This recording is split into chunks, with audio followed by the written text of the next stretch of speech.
liebe dich du. Ich liebe dich du. Yeah, I do too. I just told her I love her. Yeah, she messing around with me.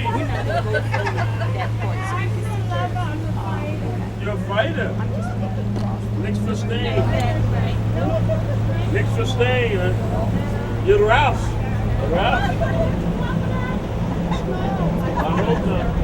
Oh, in 1638, the Swedes came over. And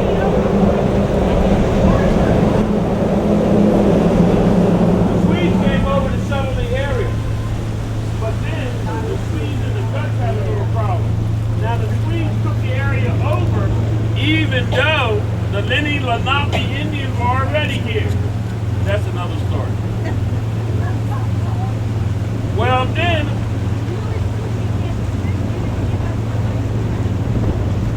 are you interfering with my narration here? Can you fight? Hey girlfriend, I want you to take care of her.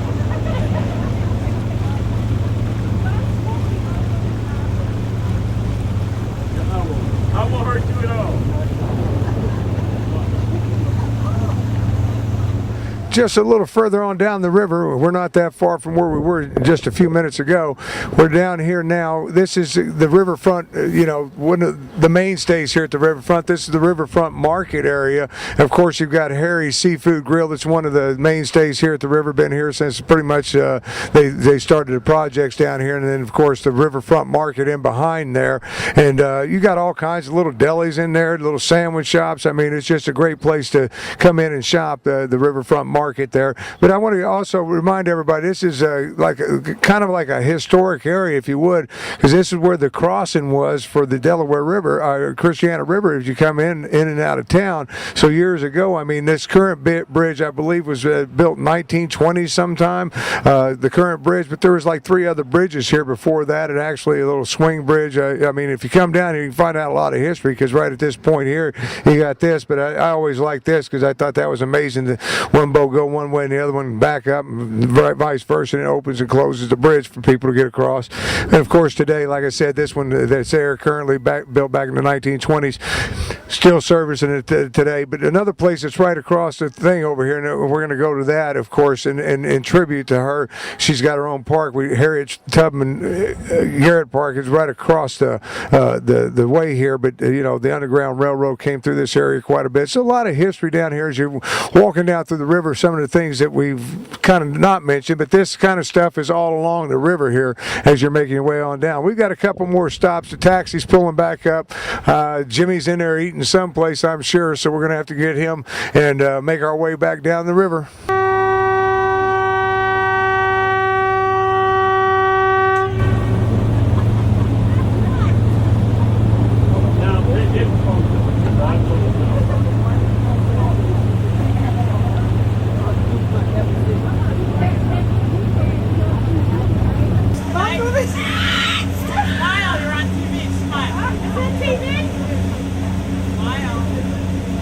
Now kiss her. We're gonna catch you on TV. Stop doing that! There you go. Oh my God! I'm a fucking What TV is that? I can't tell you. If I did, I'd have to kill you. Oh my God! That's not gonna be in New York, right? We're out in New York. I'll make sure we get it there. You're single, aren't you? Me too. At least now. Anybody ever heard of a ship called the Exodus? Yes. She said yes. Anybody here Jewish other than her? There's always one in every crowd. Count on it. Well, tell us about the ship, the Exodus. It's a ship during World War II. People left from Germany going to Israel. That's it. And they didn't want to let them in, I think, for a while. They held the boat, but they finally let the ship land. Well, she almost got the story right. Is that right? But here's the story. Back during World War II, Pusey and Jones was building a ship for the Baltimore Steam Line Company by the name of the President Warfield. But during wartime, the United States Navy would see you had a ship And what would they do? Commandeer that baby. Well, they come and took that ship, carried 5,000 people, and used it to transport troops back and forth to Europe. When the war was over, they said, junk that thing. The Jews purchased it for $43,000, refurbished it, renamed it the Exodus, and used it to transfer troops, and used it to transfer Jews from Germany to present-day Israel. Now, the rest of her story was that the first boatload they got on and went over to Israel, when they got to just about the shores, the British Navy was sitting there with a frigate saying,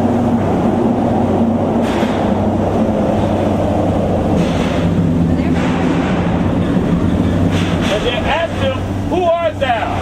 And they said, we are the Jews from Germany. Well, when the Jews had left, they were told that when they get to open water, they can throw their passports away. They were going home. And what did the British ask for? They didn't have them, so they sent them back. Now, the British Navy got their hands smacked for that.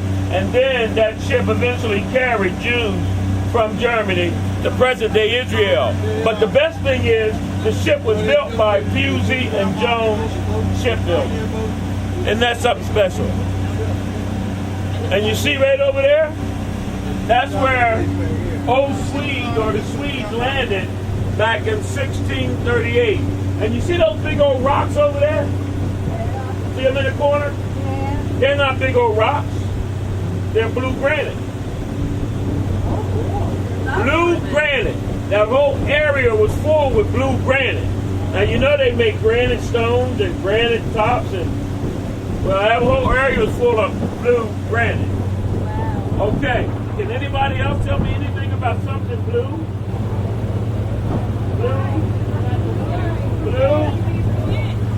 Blue hen? That's where the blue hen got their name. Well, not really. What about the Blue Rock? Blue Rock baseball team got their name because of the blue granite.